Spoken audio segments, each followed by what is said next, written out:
Hi students, आप लोग कैसे हैं। मैं आप लोगों के लिए आज कई दिनों के बाद बहुत ही इंटरेस्टिंग वीडियो लेकर आया हूं, जो कि एकेडमिक प्लस कंपटीशन दोनों लोगों के लिए काफ़ी बेनिफिशियल होगा। जैसा कि आप लोगों ने ट्रांसफॉर्मेशन पढ़ा होगा, जैसा मैंने आपको ट्रांसफॉर्मेशन का नाम ले ही लिया तो आपको पता होना चाहिए। आज मैं आपको ट्रांसफॉर्मेशन ऑफ सेंटेंसेस पढ़ाने वाला हूँ।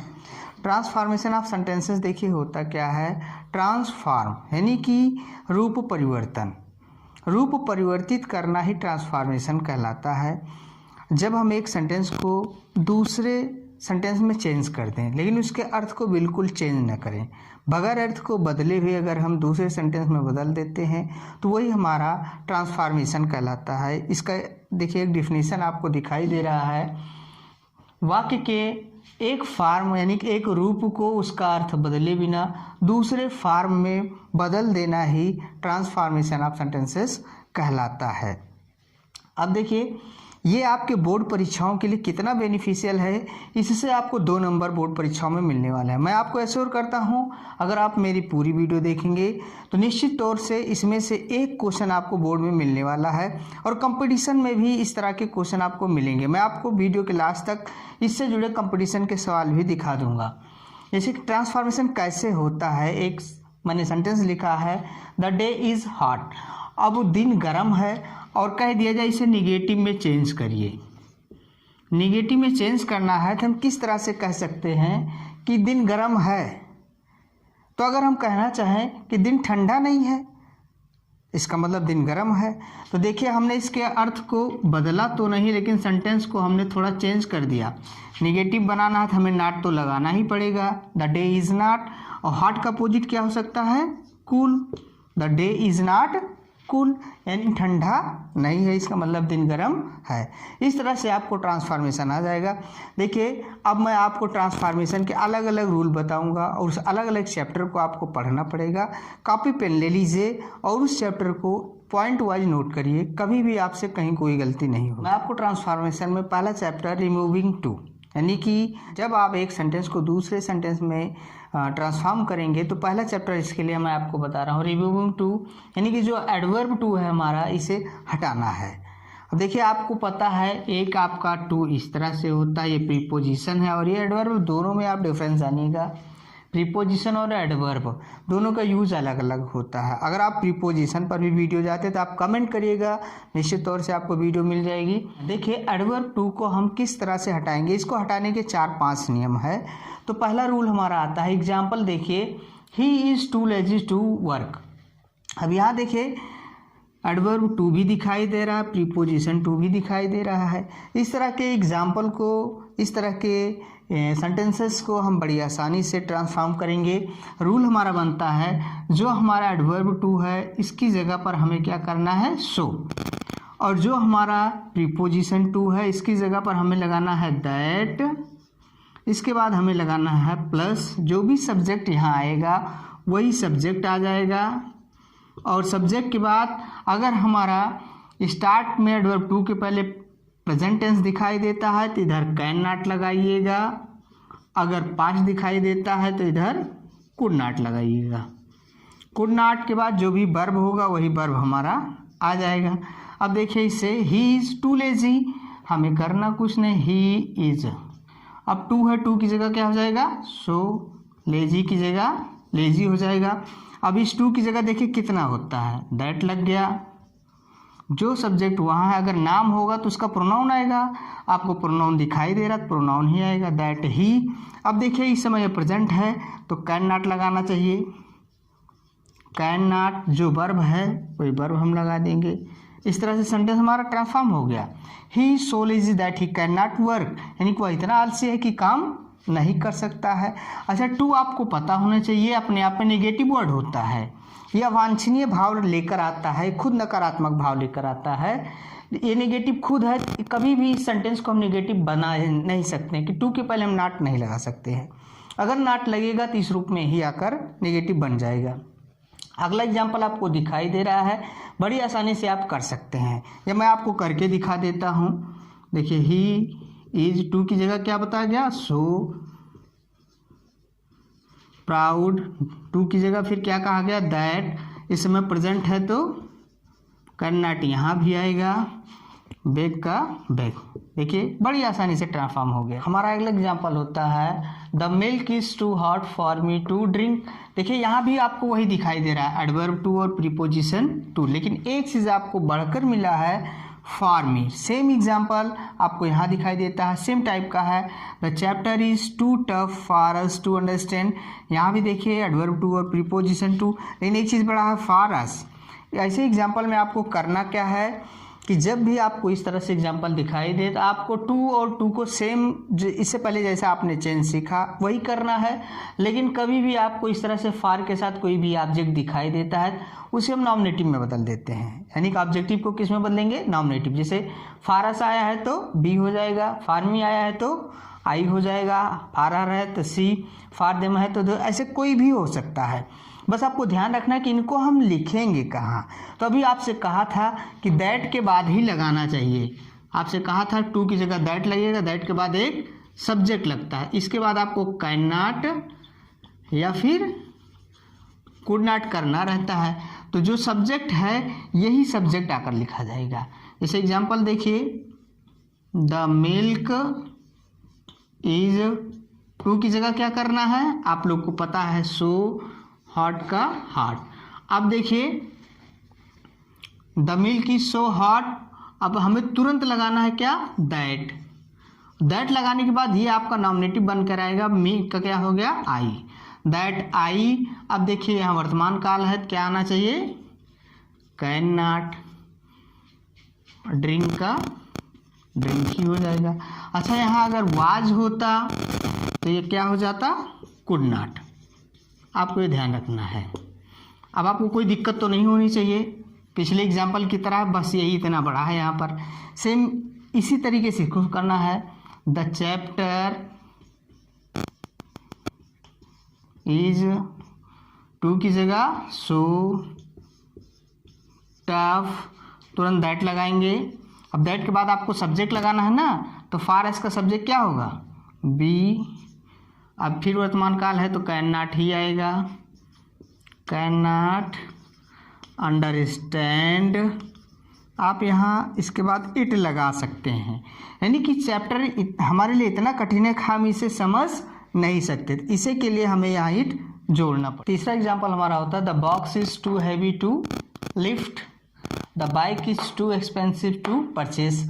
सेम रूप आपको दिखाई दे रहा है, सेम है। आपको टू की जगह सो, इस टू की जगह दैट, कैन नॉट या कुड नॉट, दोनों में वही होगा। लेकिन एक चीज़ आपको यहाँ छिपी हुई लग रही है, यहाँ पर ना तो फार मी आ रहा है, यानी फार प्लस ऑब्जेक्ट आ ही नहीं रहा है।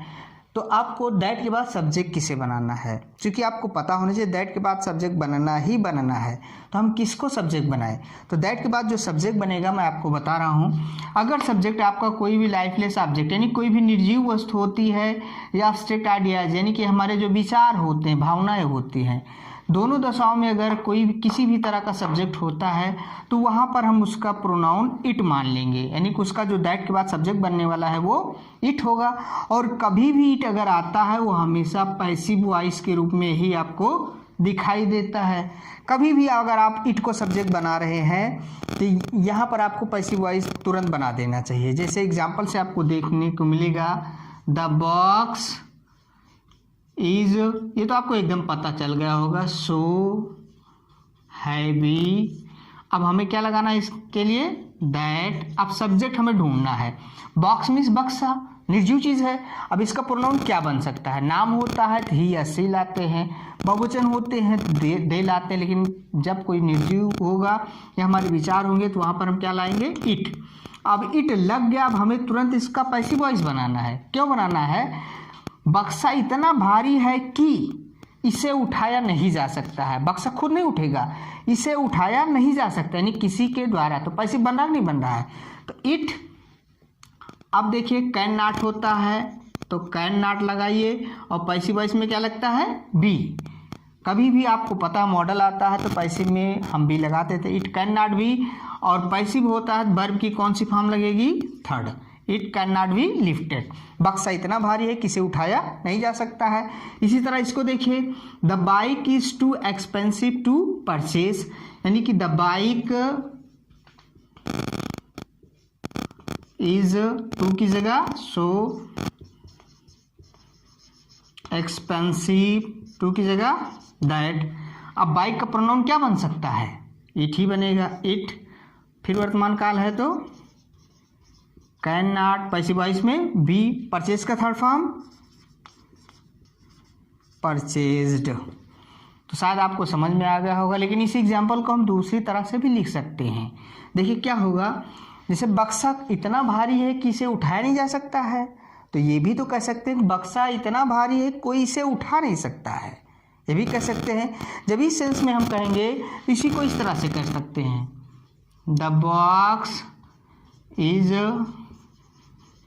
So heavy that. अब देखिए जब कोई की बात आती है, ये सार्वजनिक बात हो गई, तो हम यहाँ पर नो वन लगा देंगे। देखिए जब इसका प्रोनाउन लगाया तो इट लगा, लेकिन लाइफलेस ही है, निर्जीव ही है, तो हमने क्या लगा दिया? No one. नो वन अब ये एक्टिव वॉइस हो गया, कोई इसे उठा नहीं सकता है, तो कैन ना। अब एक चीज़ कैन, अब ये निगेटिव एक बार हो गया ना, दोबारा निगेटिव करने की आवश्यकता नहीं है, आपको दोबारा नॉट नहीं लगाता।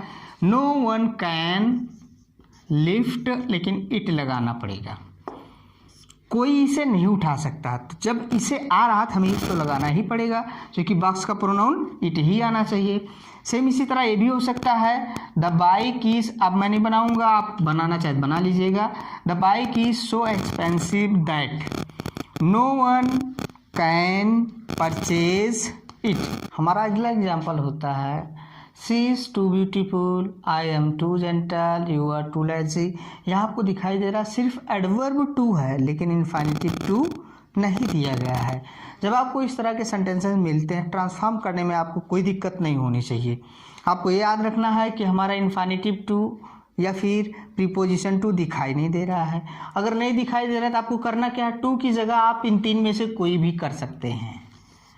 चाहे आप टू को हटाना तो है ही है, तो टू को हटाएंगे, आप ओवर भी कर सकते हैं, एक्सट्रीमली भी कर सकते हैं, एक्सेसिबली भी कर सकते हैं, तीनों में से कोई कर दीजिए। या हम चौथा भी कर सकते हैं, बियॉन्ड द प्रॉपर लिमिट। लेकिन हमें करना क्या है, ये सब टू की जगह होते हैं, और जब हम बियॉन्ड द प्रॉपर लिमिट करेंगे तो टू तो हटेगा हर दशा में, लेकिन ये सेंटेंस के लास्ट में होगा, आपको याद रखना चाहिए। इसलिए हम यहाँ पर प्लस का निशान लगा दे रहे हैं, यानी कि सेंटेंस के बाद लिखा जाएगा। जैसे इसको करना है, सी इज, टू की जगह सो, सॉरी टू की जगह हमने क्या कर दिया, ओवर ब्यूटीफुल, यहाँ कर दिया। आई एम, टू की जगह इस बार हम एक्सट्रीमली कर देते हैं, एक्सट्रीमली जेंटिल। यहाँ कर दिया हमने, यू आर एक्सेसिवली से सिवली लेजी। अब देखिए ये तो हम कर सकते हैं, लेकिन हम इनको ना करके चाहे तो ये कर दें। जानना दोनों जरूरी है, जानना दोनों जरूरी है, इसलिए कि आपको रिमूव टू भी दे सकता है और यूज टू भी दे सकता है। आपको रिमूव टू भी करना पड़ेगा, यानी टू को हटाने के लिए भी दिया जा सकता है, टू को लगाने के लिए भी दिया जा सकता है। अब देखिए सी इज, टू हट गया, ब्यूटीफुल, बाद में हमें जोड़ना क्या है, beyond the proper limit, beyond the proper limit. इस तरह से सब में कर सकते हैं। आपको टू हटा देना है, बाद में लगा देना बियॉन्ड द प्रॉपर लिमिट। देखिए बच्चों, आप लोग वीडियो पर बने रहिएगा, मैं अंत तक आपको और ही इंटरेस्टिंग चीज़ें बताने वाला हूं। आपकी बोर्ड परीक्षा नज़दीक है, मैं आपकी बोर्ड परीक्षा से पहले आपको सारे ग्रामर के टॉपिक कंप्लीट करा दूंगा। देखिए अभी तक आपने देखा रिमूव टू, अब यूज टू आ गया, तो रिमूव टू अगर आपने सीख लिया तो यूज टू बहुत ही आसान है। जहाँ पर हम टू को हटाकर सारे चेंजेस करते थे, वही हम उन चेंजेस को हटाकर टू लगाना सीखेंगे। जैसे सो आया है तो टू को हटाकर क्या करते थे, सो करते थे ना, तो यानी सो को हटाएंगे तो हम क्या हो जाएगा, too, he is too old, that plus can not run. इतना कहाँ आता था, जब हमें हमारा टू आता था ना, ये पूरा हट जाएगा, तो इसकी जगह क्या हो जाएगा, टू रन फास्ट। आपको यही याद रखना है कि दैट के बाद जो सब्जेक्ट होगा और कैन नॉट तक पूरा हट जाएगा। फिर इसमें देखिए Hamid was so lazy that he could not succeed. अब देखिए हामिद वाज, सो की जगह क्या होना चाहिए, टू लेजी। फिर मैंने क्या कहा, दैट से लेकर कुड नॉट या कैन नॉट तक हट जाएगा, इसकी जगह क्या आना चाहिए, टू सक्सीड। फिर इसमें देखिए इट इज सो, सो की जगह क्या होगा, टू हॉट। अब देखिए दैट के बाद सब्जेक्ट प्लस कैन नॉट, लेकिन एक चीज़ हमें डिफरेंस दिखाई दे रहा बेटा, सब यहाँ पर मेन सब्जेक्ट हमारा इट था, लेकिन दैट के बाद मिला क्या हमारा, बी। अब आपको फिर से पीछे जाना पड़ेगा, अगर आप अभी तक आप समझ नहीं पाए तो पीछे वीडियो आप जाकर देखिए कि वहाँ पर मैंने बताया था फार अस आएगा तो बी होगा, फार देम आएगा दे होगा, फार मी होगा तो आई। तो यही किया गया है, यानी कि फार अस को बी में बदला गया है। तो तुरंत बी की जगह हम क्या कर देंगे, फार अस, और दैट हट गया, कैन नॉट हट गया, इसकी जगह क्या हो जाएगा, टू गो आउट। ये आप ध्यान रखिएगा बेटा, जब भी दैट के बाद ऐसा सब्जेक्ट दिखाई दे जो यहाँ से मैच ना करता हो तो तुरंत आप टू से पहले उसे फार प्लस उसे ऑब्जेक्टिव में चेंज करेंगे। अगर आई होता तो फार मी हो जाता, हर होता सी होता तो फार हर हो जाता। इस तरह से मैंने आपको रिमूव टू और यूज टू दोनों बता दिया है। आप मेरी वीडियो पर बने रहिए, मैं आप लोगों के लिए अच्छे से अच्छे वीडियो, अच्छे से अच्छे टॉपिक लेकर आऊँगा। मैं आप लोगों से अंत में रिक्वेस्ट करता हूं, अगर आप मेरे चैनल पर नए हैं तो मेरे चैनल को सब्सक्राइब ज़रूर करिएगा, पुराने हैं तो लाइक और शेयर करना बिल्कुल मत भूलिएगा। Thank you very much.